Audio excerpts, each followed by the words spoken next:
네, 교수님들 함께 해주셔서 정말 감사드리고요. 그러면 강의 순서에 따라서 윤성덕 교수님부터 질문 드리겠습니다. 수메르어 문학작품 읽기 강의인데요. 첫 번째 질문 드리겠습니다. 수메리어는 메소포타미아 문명과 함께 시작된 매우 오래된 언어로 알고 있습니다. 수메르 문학에는 인류의 풍성하고 흥미로운 이야기들이 가득할 것 같은데 교수님께서는 언제부터 수메르 문학에 관심을 가지셨고 또 어떤 부분에 가장 큰 매력을 느끼고 계신지 궁금합니다. 먼저 슈메르어라고 우리가 이제 보통 얘기하는 이 말은 그 고대 근동 지방에서 처음으로 그 인류 문명이 시작되면서 사용했던 언어예요. 그 지금으로 치면 이라크 남부 지역에 기원전 3200년 그 이전부터 이제 사용되었던 그런 언어인데, 이런 언어가 있다는 사실을 원래 한국에서 공부할 때는 몰랐었는데, 제가 이제 이 석사학위를 하려고 예루살렘에 갔더니 거기에는 이 말을 가르치는 선생님이 있더라고요. 그래서 히브리어를 공부하러 예루살렘에 처음에 갔었는데, 히브리어보다 더 오래된 말이 있다는 것을 알고 이제 깜짝 놀라서 그때 배우기 시작하고 뭐 이렇게 그 이후로도 이제 계속 공부를 하게 되었습니다. 그 사실은 너무나 오래된 말이고, 그리고 이제 그 토판을 우리가 완벽하게 이제 해독한 것은 아니에요. 그래서 이제 우리가 아는 부분도 있고 모르는 부분도 있고 한데, 이렇게 어쨌든 아는 만큼 읽어가지고 이렇게 그 문학 작품을 감상하다 보면은 우리가 이제 그 인간이 일반적으로 이제 일상생활을 하면서 생각할 수 있는 여러 가지 주제들이 다양하게 이렇게 나타나 있고, 구약 성경에는 그 아무래도 그 여호와 하나님과 관련된 그런 어떤 종교적인 메시지 위주로 책에 기록이 돼 있기 때문에 그 히브리 문학의 일부만 우리가 이제 맛을 본다고 한다면, 그 슈메러는 그 종교적인 문서들 이외에도 굉장히 다양한 문학 장르들이 이제 남아 있기 때문에 그 이 문화의 기본적인 배경, 전반적인 좀 더 폭넓은 배경 뭐 이런 것들을 찾아볼 수 있는 그런 문학 작품들인 것 같아요.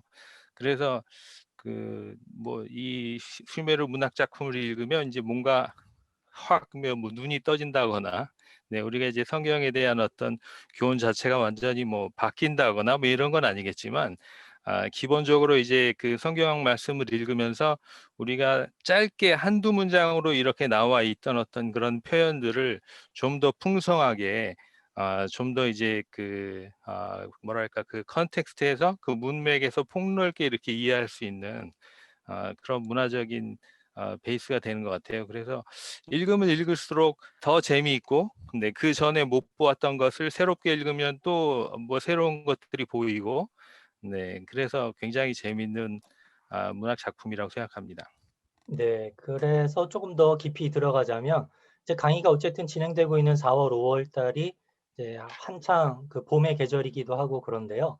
그럼 이제 이번에 수업 내용에 어떤 계절적인 특징 같은 것들이 반영이 돼 있는지, 혹은 그 인간사에서 아주 기본적인 연애 또는 뭐 감동적인 에피소드들, 뭐 이런 설레는 이야기들도 있는지 그것도 좀 궁금합니다. 네, 뭐 전통적인 어떤 그 봄 노래라든가 뭐 이런 걸 찾아보기는 조금 힘들겠습니다만은, 그 우리가 살펴볼 것 중에 사랑 노래가 있어요. 그 성경에도 보면은 아가서가 있잖아요. 네. 그 아가서하고 성격이 굉장히 비슷한 사랑 노래들이 남아 있어요. 물론 이제 이 슈메르의 사랑 노래는 주인공들이 정해져 있어요. 네, 그래서 이 주인공으로 나오는 사람들은 뭐 두무지다하고 이난나라고 해가지고 다 그 고대 서아시아 사람들이 신으로 섬기던 이런 존재들인데, 요 부부가 네, 처음에 그 소개를 받던 시기, 네, 결혼식 하는 날, 결혼식하고 나서 그 이후에 신혼생활 뭐 이런 것과 관련된 그 사랑 노래들이 남아 있어서 그런 것들은 봄 계절이라든가 아니면 네, 가슴을 설레는 네, 그런 감정하고도 관련이 있지 않을까 생각이 됩니다. 감사합니다. 네, 그러면 어쨌든 그 메소포타미아 그 지역이 구약 성경의 배경이 되는 공간 아니겠습니까? 이번 수업에서 구약 성서의 내용이 함께 다루어지기도 하는지, 이 수업을 통해서 구약을 보는 시선이 조금은 깊어질 수도 있는지 한번 말씀 부탁드립니다. 네, 아까 처음에 잠깐 말씀드리긴 했는데 제가 이제 요번에 교재로 사용하려고 하는 것은 이제 제가 그 책 원고로 다른 곳에 연재하는 그것을 교재로 사용하려고 하고 있거든요. 근데 그 원고는 그 종교색이 없는 그 서울대 출판사에서 나오는 것이기 때문에 제가 기독교하고 관련된 내용은 거의 쓰질 않았어요. 그래서 요번 강의가 그런 얘기를 할 수 있는 좋은 기회인 것 같아요. 제가 이미 써놓은 원고를 가지고 우리 구약성경 책하고 네, 어떤 관계가 있는지 이렇게 비교를 해가면서 이야기할 수 있는 좋은 기회인 것 같고, 그렇게 함으로 해서 뭐 아까도 말씀드렸지만 우리 구약성경에 나와 있는 간단한 표현이나 이런 것들이 좀 더 이제 그 어떤 뜻인가 그 깊은 이 서아시아의 문명이라고 하는 그 배경에서 새롭게 이해할 수 있는 그런 기회가 됐으면 좋겠습니다. 감사합니다. 그럼 마지막으로 좀 단순한 질문이기도 한데요. 사실 슈메르어가 매우 낯선 언어거든요. 근데 현재 이 언어를 사용하는 사람들이 있는지, 그리고 이 슈메르어를 모르는 사람도 이 강의를 무리 없이 좀 재밌게 수강할 수 있을런지 말씀 부탁드리겠습니다. 네, 슈메르어는 기원전 한 32세기에서부터 30세기 혹은 뭐 조금 더 그 이후 몇백 년 후까지 일상용어로 사용됐고, 그 이후로는 일상용어로 사용된 적이 없어요.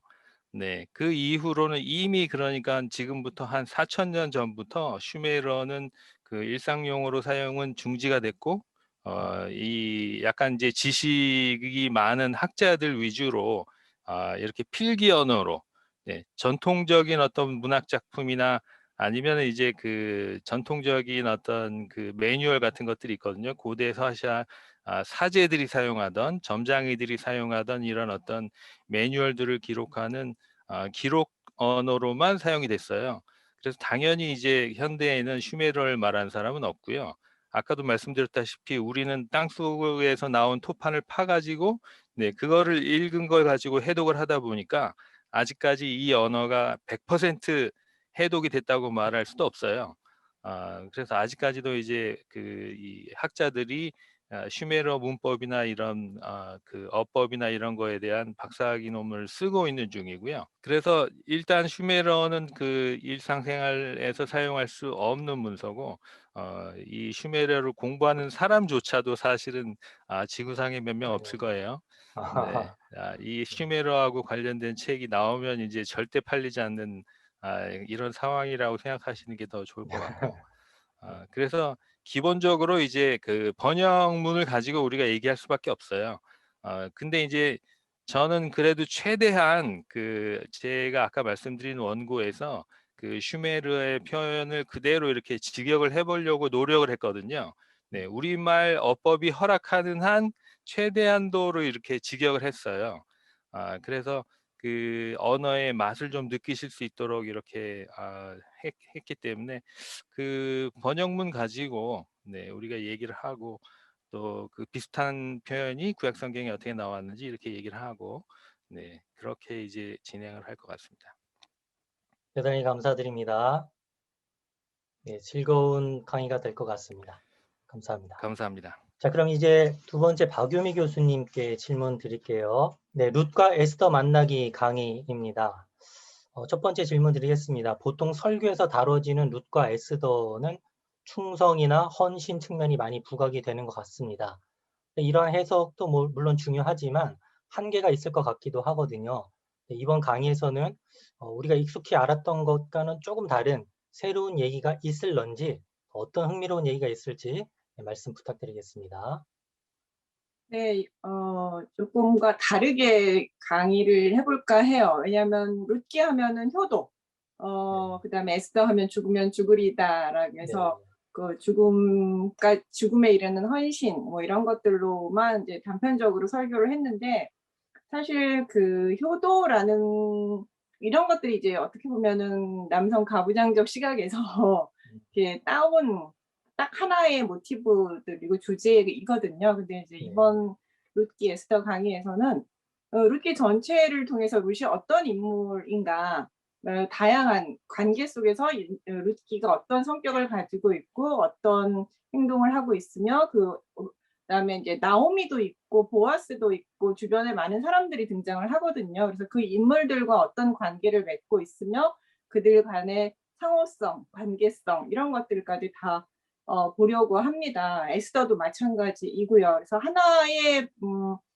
인물, 단편적인 플랫한 인물로 보는 것이 아니라 다양한 주제를 가지고 관계성 속에서 그 인물을 입체적으로 저희들이 좀 더 살펴보고자 합니다. 그래서 좀 더 다양하게 우리가 그 인물들의 다양한 시각을 가지고 그 인물들을 다 전체 내용을, 그리고 사실 룻기는 그런데 에스더 전체 내용을 아는 사람은 그렇게 많지 않아요. 네. 생각보다. 네, 그 죽으면 죽으리라는 것만 알지 자세한 내용을 모르는데 자세한 내용을 통해서 에스더의 저장 목적, 룻기의 저장 목적이 무엇인지 좀 더 잘 생각해 보려고 합니다. 그러니까 좀 많이 다를 거예요. 네.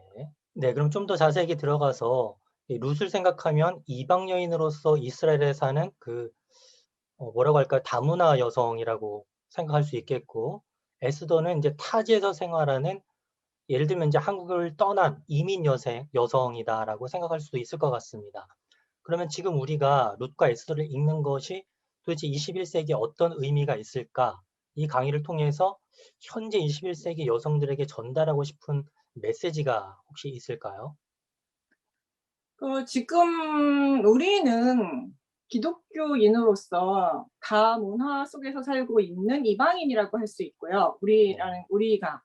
그 다음에 또한 그러니까 우리가 크리스찬으로서 크리스찬이 아닌 사람들과 만났을 때 우리는 얼마든지 뭐라 그럴까요? 크리스찬이 아닌 속에서 살아가고 있는 이방인이거든요. 그러니까 우리 기독교인의 정체성 자체가 사실은 이방인이에요. 이 세상을 살아가는 이방인이죠. 왜냐하면 우리가 기독교 국가에서 사는 게 아니기 때문에 우리의 정체성이 그렇다라는 것에 대한 인식부터 우리는 새롭게 해야 될 것 같아요. 왜냐하면 룻 하면은 다문화 가정의 여성들, 그다음에 그렇게 아주 단편적으로 보고 있는데, 그리고 또 하나는 이제 단편적으로 보는 시각들을 좀 벗어나서 우리가 이 다문화의 사회 속에서 크리스찬으로서 어떻게 살아갈 것인가, 그다음에 우리하고 낯선 이들을 만났을 때, 우리와 좀 다른 사람들을 만났을 때 우리가 기독교인으로서 크리스찬으로서 어떻게 그들을 환대하고 대접하며 함께 할 것인가에 대한 이야기를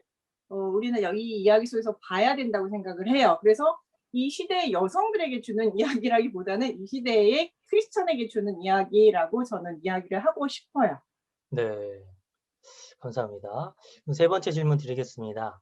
어쨌든 주인공이 여성이기 때문에 이제 페미니즘과 좀 연관지어서 질문을 드리자면요. 요즘 뭐 페미니즘에 대한 논쟁도 많이 커지고 이래서 공부하려고 하는 사람도 많이 늘어나고 있습니다. 그래서 룻과 에스더의 이야기를 통해서 어떤 페미니즘에 대한 이해도를 조금 높일 수 있을런지 교수님 어떻게 생각하십니까? 당연히 높일 수가 있어요. 왜냐하면 지금 계속 우리가 룻 에스더를 여성이라는 그 범주 안에서 놓고 여성이 어떻게 룻을 닮을 것인가, 여성이 어떻게 에스더를 닮을 것인가에 대한 이야기들을 많이 해요. 그래서 룻기를 제일 많이 이야기할 때가 뭐 여전도회, 룻기나 에스더가 여전도회, 여집사님들 모임 뭐 이런 데서 많이 설교가 되고, 룻처럼 효도를 해라, 시어머니의 효도해라, 그다음에 뭐 에스더처럼 충성해라, 교회에 충성해라, 뭐 이런 식의 이야기로 많이 하는데, 사실 아브라함에 대해서 만약에 예를 들면 아브라함을 보고서 우리 남자들이요, 아브라함처럼 해라, 남자들은 아브라함처럼 행동해야 한다라고 하고 여자들은 사라처럼 해야 된다라고 아브라함 본문을 읽지 않아요. 요셉 본문에 대해서도 마찬가지로 남자들은 요셉처럼 행동해야 된다라고 말하지 않아요. 그냥 요셉과 아브라함은 신앙의 선조로서 우리가 아브라함의 믿음을 따라가고 요셉의 믿음을 따라가자라고 설교를 해요.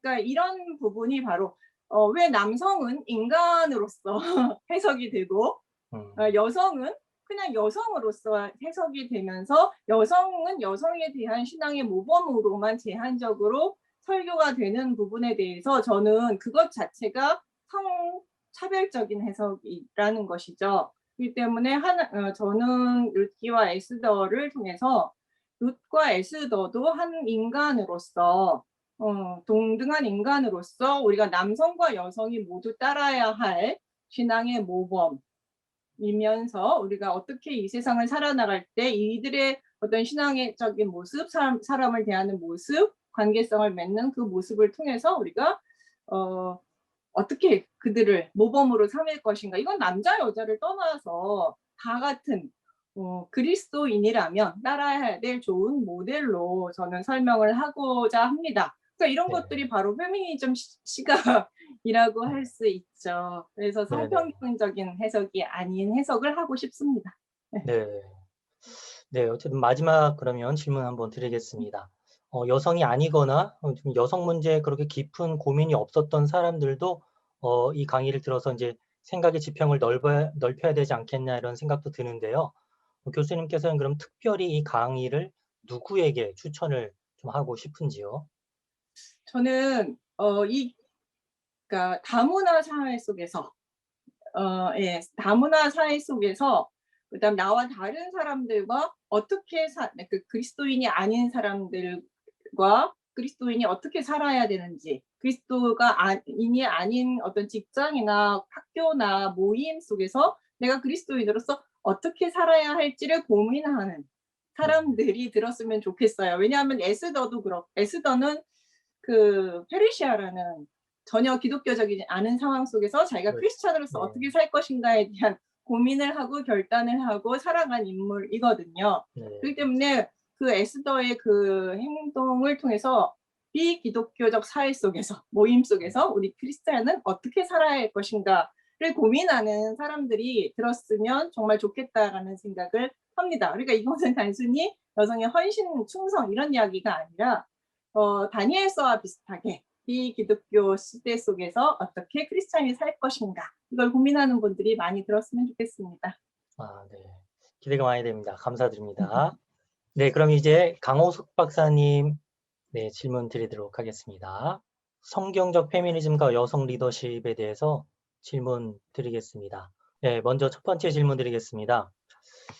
좀 현실적인 문제인데요. 박원순 전 시장의 사망 소식과 함께 우리 사회에서 이제 페미니즘에 대한 논쟁이 격화하고 있습니다. 근데 사실 이 페미니즘에 대한 정의와 개념부터가 그렇게 단순한 것 같지는 않습니다. 그러면 교수님께서는 페미니즘을 어떻게 규정하고 계신지 먼저 듣고 싶습니다. 네, 저는 이번에 박원순 그 성추행 사건에 대해서 막 공방을 하는 중에 제가 페이스북에도 썼지만 페미니즘 탓을 하는 것은 좀 옳지 않다고 보는 입장입니다. 왜냐하면 네. 이 페미니즘 자체는 자유와 그 평등 사상에 따라서 여성도 남성과 똑같은 권리를 가진 인간으로서 그 20세기 초중반에까지 그 여성의 그 참정권과 교육권이 쟁취되기까지 역사적으로 계속 여성들이 저항해온 그런 여성의 운동이 있거든요.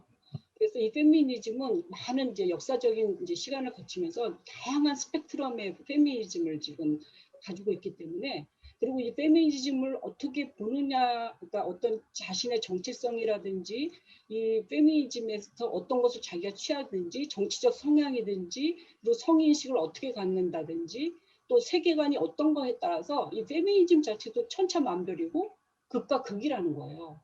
이번에 그 박원순 전 시장에 대한 그 시각도 이렇게 극과 극인 것들을 많이 보여주고 있었는데 저는 이 페미니즘을 우리가 생각할 때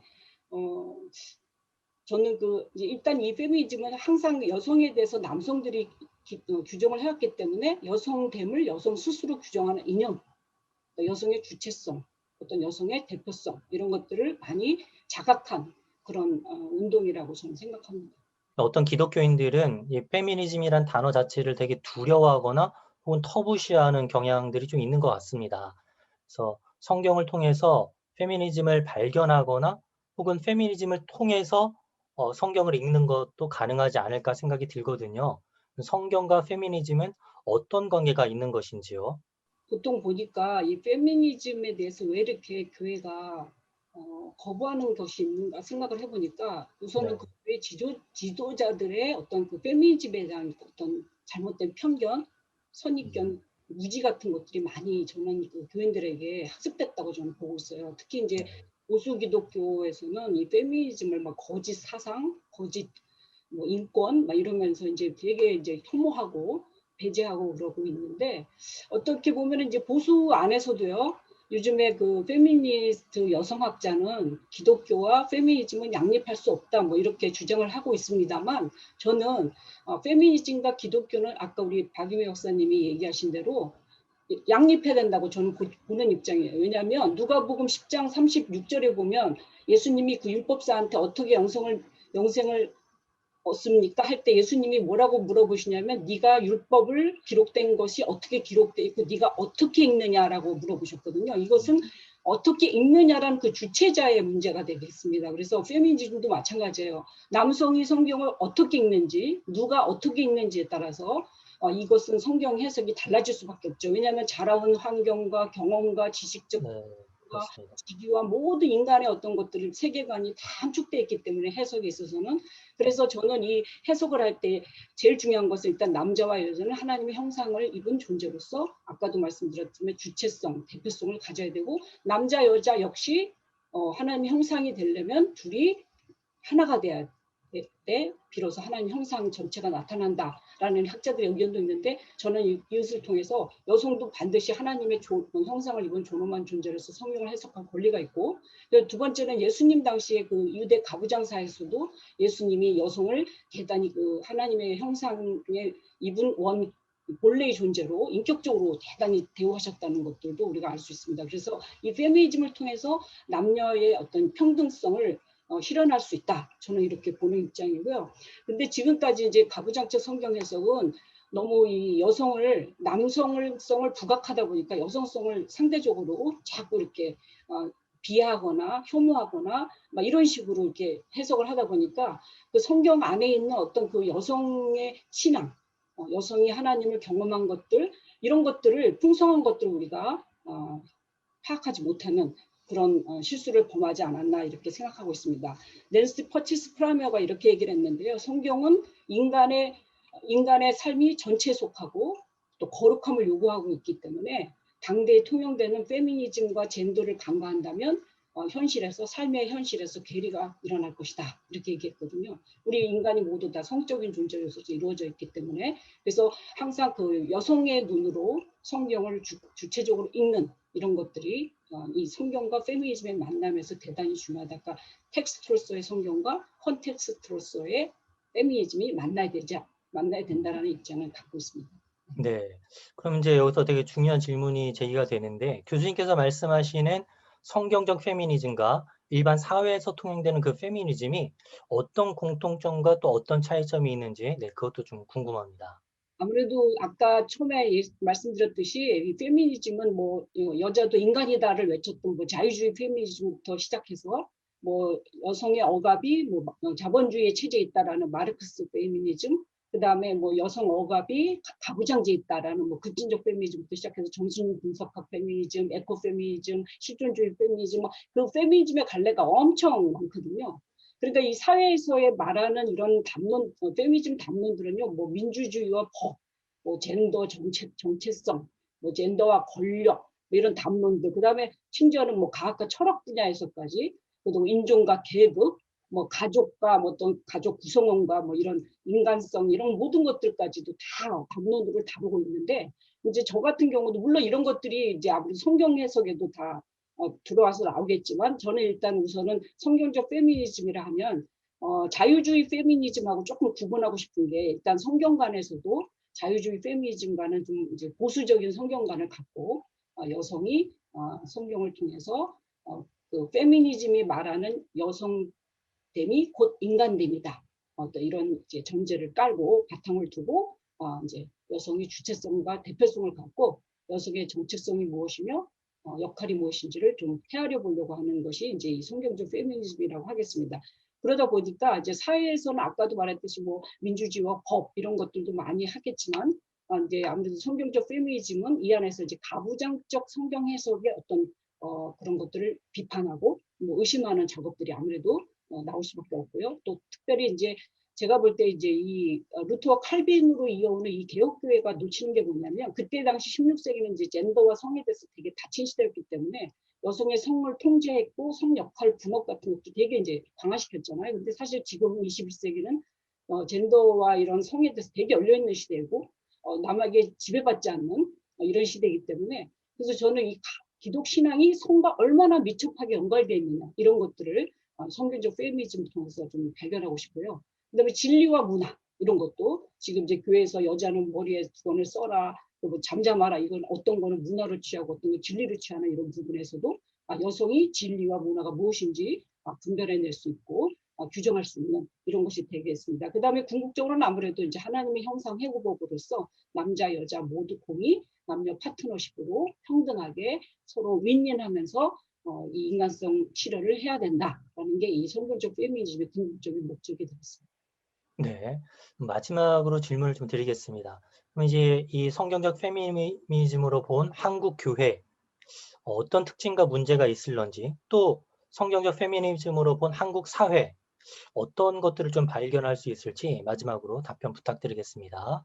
제가 그 성경적 페미니즘으로 성경을 본 결과 너무 그 성경 속에 있는 남성은 특별 계시로 해석하고 성경 속에 있는 여성은 일반 계시로 해석한다는 거예요. 우리가 성경은 특별 계시지 않습니까? 하나님과의 관계 속에서 여성이라 할지라도 하나님의 독특함을 드러내고 하나님의 어떤 성품과 인자하심과 은혜와 섭리를 드러낼 수 있어야 되는데도 불구하고 여성은 모두 일반 계시니까 예를 들어서 뭐 현모양처 순종하라 이런 식으로 세상에서 예수 안 믿어도 얼마든지 할 수 있는 것들을 교회에서 여성들을 해석해낸다는 거죠. 그러니까 그런 것들을 발견했고 두 번째는 제가 보니까 너무 그 하나님과 인간과 남성과 여성의 관계 이런 것들을 너무 위아래 관점으로 취한다는 거예요. 해석한다는 거예요. 뭐 순종하라, 뭐 복종하라 이런 거에만 되게 포커스를 두는. 근데 사실은 성경을 보면 하나님과 인간과 남성과 여성이 서로 어떻게 하냐면 옆으로 수평적인 그런 관점으로 가져야 서로 화평하고 평화할 수 있고 사랑할 수 있다라는 거, 하나가 될 수 있다라는 거 이런 것들을